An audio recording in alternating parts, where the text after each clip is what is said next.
भागवत पुराण दसम स्कंद 85वां अध्याय।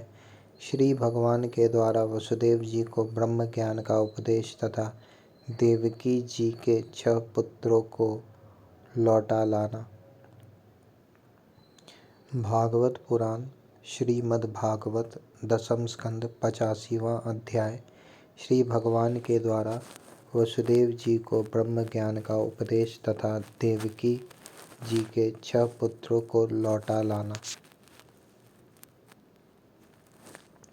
श्री सुखदेव जी कहते हैं, परीक्षित, इसके बाद एक दिन भगवान श्री कृष्ण और बलराम जी प्रातःकालीन प्रणाम करने के लिए माता पिता के पास गए।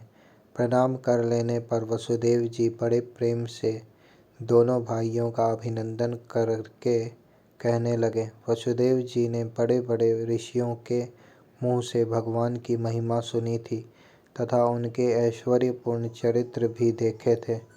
इससे उन्हें इस बात का दृढ़ विश्वास हो गया था कि ये साधारण पुरुष नहीं, स्वयं भगवान हैं।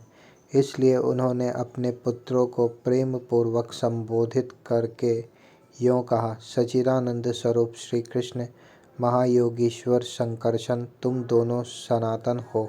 मैं जानता हूँ कि तुम दोनों सारे जगत के साक्षात कारण स्वरूप प्रधान और पुरुष के भी नियामक परमेश्वर हो। इस जगत के आधार, निर्माता और निर्माण सामग्री भी तुम ही हो। इस सारे जगत के स्वामी तुम दोनों हो और तुम्हारी ही क्रीड़ा के लिए इसका निर्माण हुआ है। यह जिस समय जिस स्वरूप में जो कुछ करता है यह जिस समय जिस रूप में जो कुछ रहता है होता है, वह सब तुम ही हो। इस जगत में प्रकृति रूप से भोग्य और पुरुष रूप से भोक्ता तथा दोनों से परे दोनों के नियामक साक्षात भगवान भी तुम ही हो।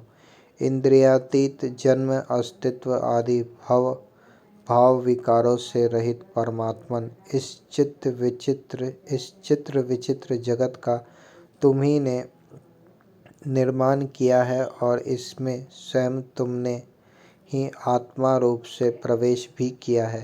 तुम प्राण, क्रिया शक्ति और जीव ज्ञान शक्ति के रूप में इसका पालन पोषण कर रहे हो। क्रिया शक्ति प्रधान प्राण आदि में जो जगत की वस्तुओं की सृष्टि करने की सामर्थ्य है, वह उनकी अपनी सामर्थ्य नहीं, तुम्हारी ही है, क्योंकि वे तुम्हारे समान चेतन नहीं अचेतन है, स्वतंत्र नहीं परतंत्र हैं। अतः उन चेष्टाशील प्राण आदि में केवल चेष्टा मात्र होती है, शक्ति नहीं। शक्ति तो तुम्हारी ही है।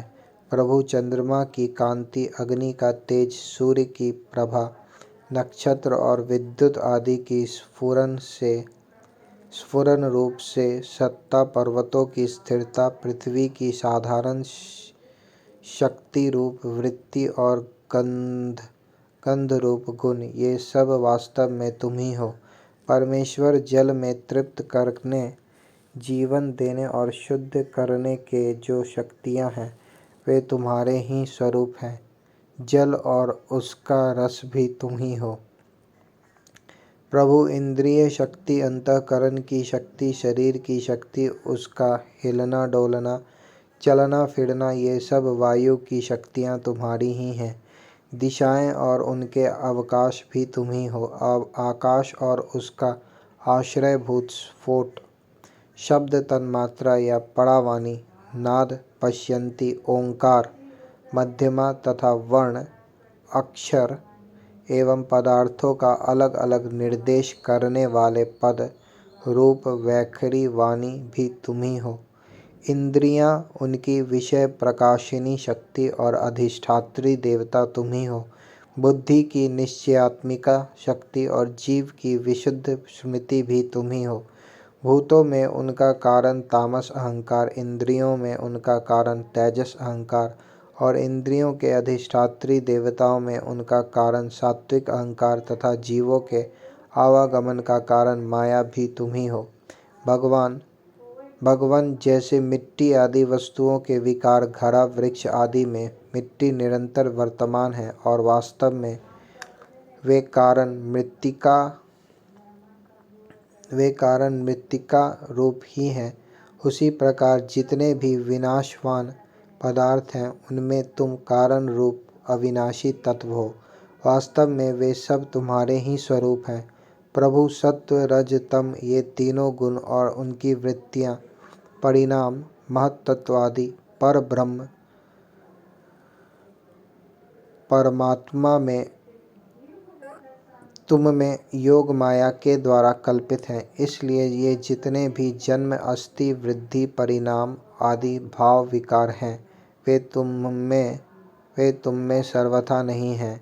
जब तुम में इनकी कल्पना कर ली जाती है तब तुम इन विकारों में अनुगत जान पड़ते हो। कल्पना की निवृत्ति हो जाने पर तो निर्विकल्प परमार्थ स्वरूप तुम रह जाते हो। यह जगत सत्व रज तम इन तीनों गुणों का प्रवाह है।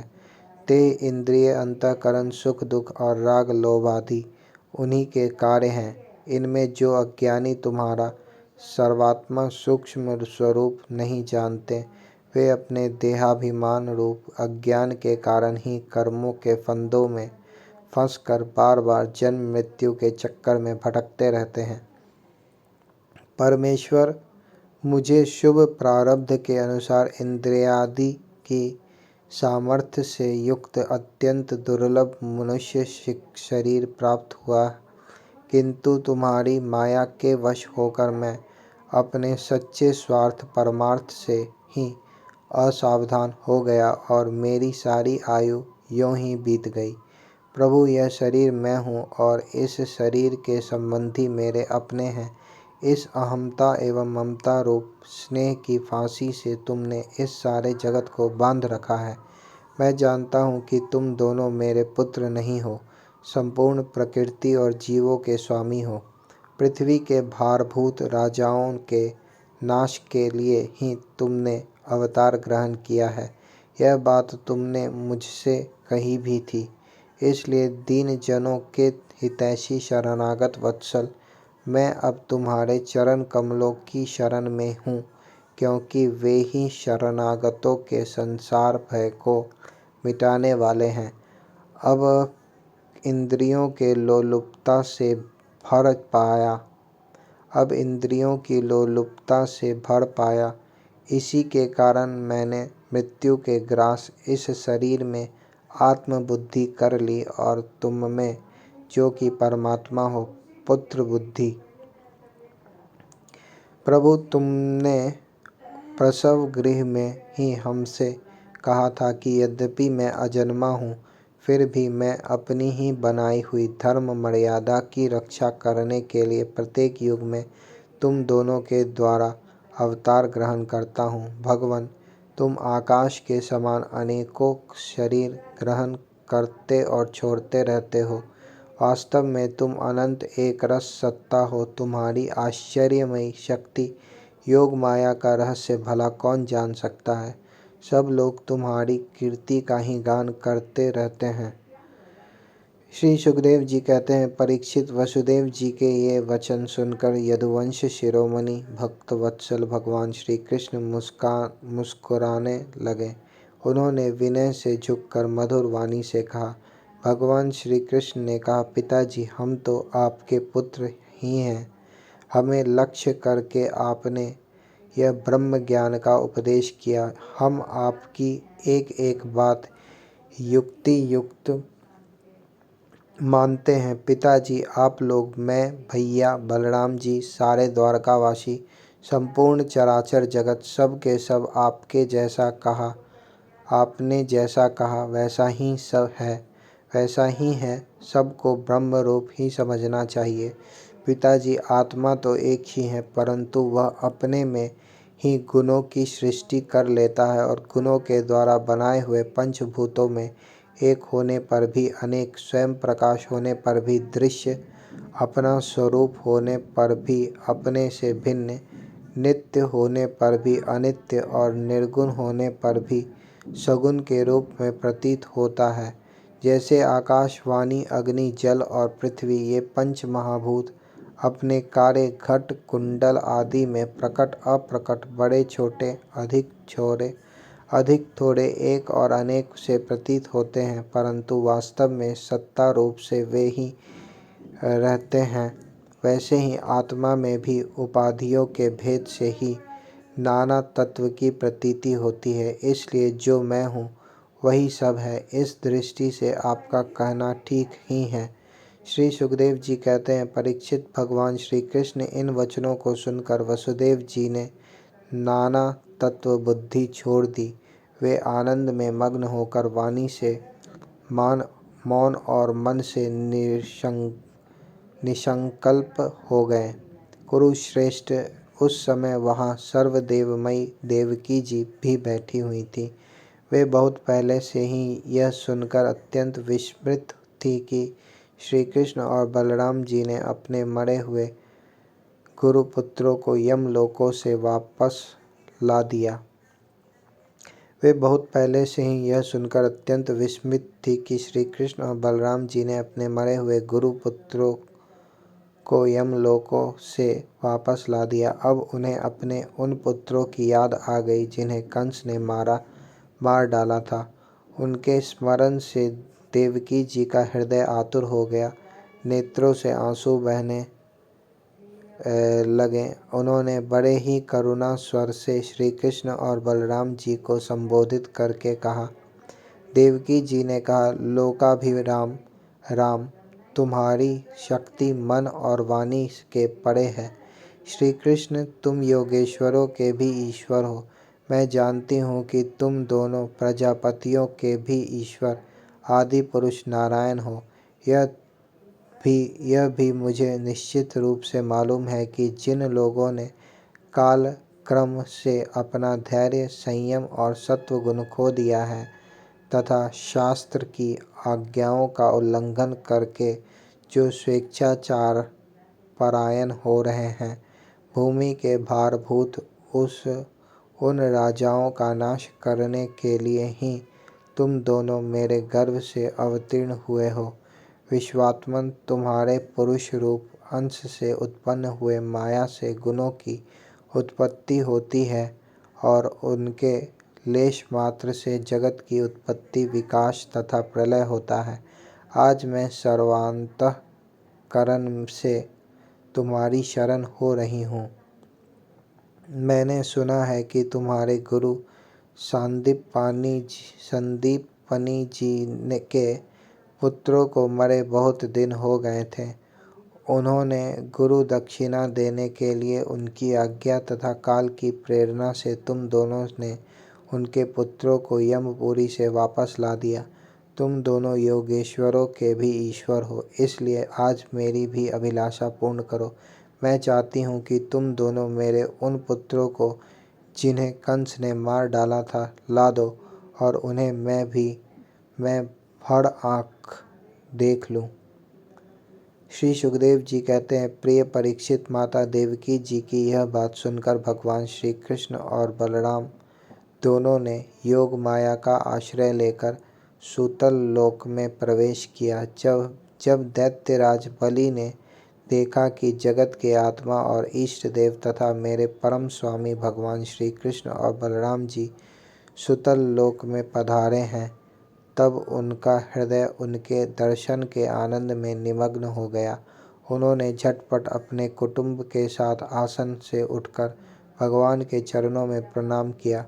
अत्यंत आनंद से भरकर दैत्यराज बलि ने भगवान श्री कृष्ण और बलराम जी को श्रेष्ठ आसन दिया और जब वे दोनों महापुरुष उस पर विराज गए, तब उन्होंने उनके पांव पखारकर उनका चरणोदक परिवार सहित अपने सिर पर धारण किया।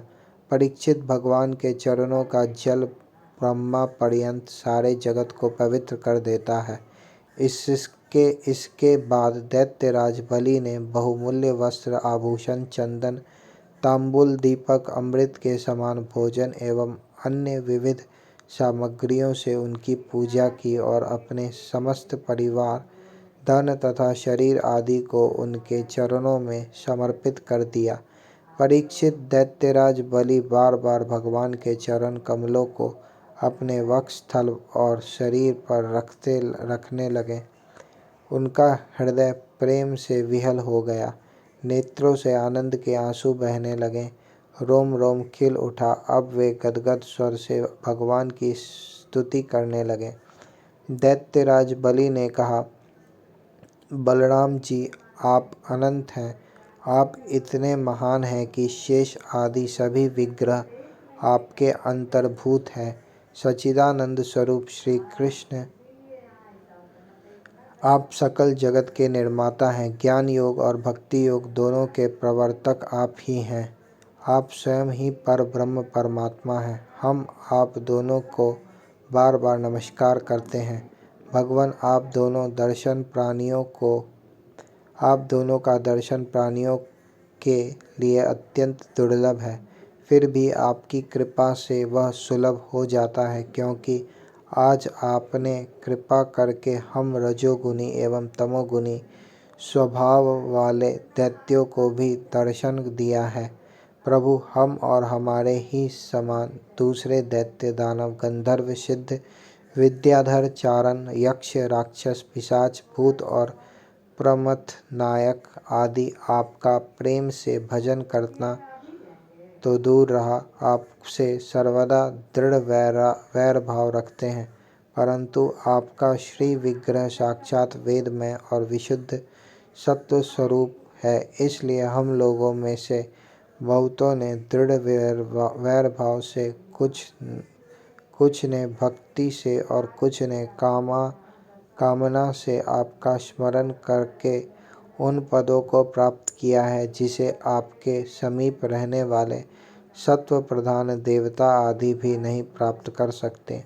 योगेश्वरों के अधीश्वर बड़े बड़े योगेश्वर भी प्रायः यह बात नहीं जानते कि आपकी योग माया यह है और ऐसी है। फिर हमारी तो बात ही क्या है। इसलिए स्वामी, मुझ पर ऐसी कृपा कीजिए कि मेरी चित्त वृत्ति आपके उन चरण कमलों में लग जाए, जिसे किसी की अपेक्षा न रखने वाले परमहंस लोग ढूंढा करते हैं, और उनका आश्रय लेकर मैं उससे भिन्न इस घर गृहस्थी के अंधेरे कुएं से निकल जाऊं। प्रभु, इस प्रकार आपके उन चरण कमलों की जो सारे जगत के एकमात्र आश्रय हैं, शरण लेकर शांत हो जाऊं और अकेला ही विचरण करूं। यदि कभी किसी का संग करना ही पड़े तो सबके परम हितैषी संतों का ही। प्रभु, आप समस्त चराचर जगत के नियंता और स्वामी हैं। आप हमें आज्ञा देकर निष्पाप बनाइए, हमारे पापों का नाश कर दीजिए, क्योंकि जो पुरुष श्रद्धा के साथ आपकी आज्ञा का पालन करता है वह विधि निषेध के बंधन से मुक्त हो जाता है। भगवान श्री कृष्ण ने कहा, दैत्यराज, स्वयंभुव मनवंतर में प्रजापति मरीचि की पत्नी उषा के गर्भ से 6 पुत्र उत्पन्न हुए थे। वे सभी देवता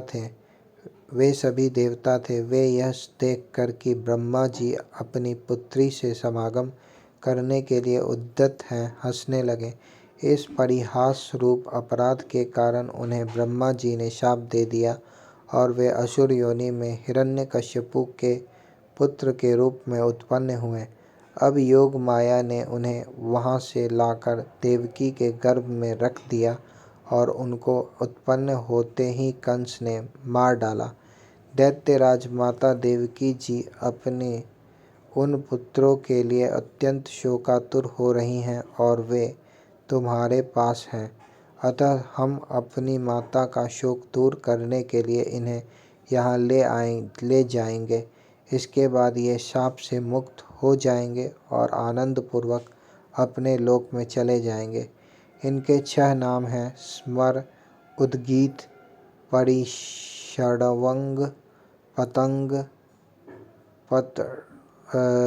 क्षुद्रभृत और घृणी। इन्हें मेरी कृपा से पुनः सद्गति प्राप्त होगी। परीक्षित, इतना कहकर भगवान श्री कृष्ण चुप हो गए। दैत्यराज बलि ने उनकी पूजा की। इसके बाद श्री कृष्ण और बलराम जी बालकों को लेकर फिर द्वारका लौट आए तथा माता देवकी को उनके पुत्र सौंप दिए। उन बालकों को देखकर देवी देवकी के हृदय में वात्सल्य स्नेह की बाढ़ आ गई। उनके स्तनों से दूध बहने लगा। वे बार बार उन्हें गोद में लेकर छाती से लगाती और उनका सिर सूंघती। पुत्रों के स्पर्श के आनंद से सराबोर एवं आनंदित देवकी ने उनका स्तनपान कराया। वे विष्णु भगवान की उस माया से मोहित हो रही थीं जिससे यह सृष्टि चक्र चलता है। परीक्षित, देवकी जी के स्तनों का दूध साक्षात अमृत था।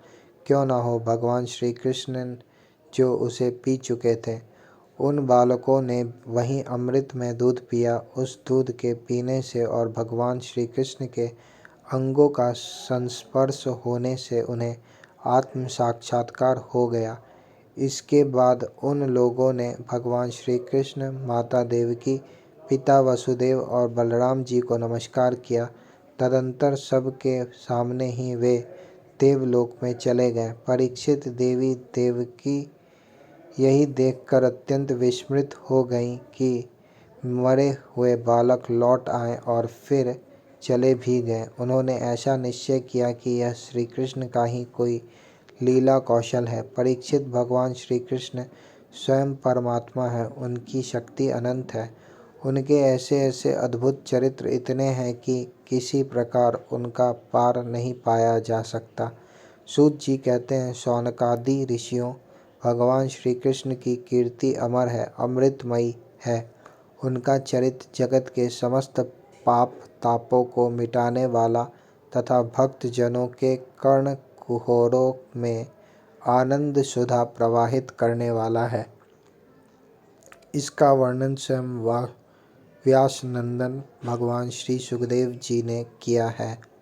जो इसका श्रवण करता है अथवा दूसरे को सुनाता है, उसकी संपूर्ण चित्त वृत्ति भगवान में लग जाती है और वह उन्हीं के परम कल्याण स्वरूप धाम को प्राप्त होता है।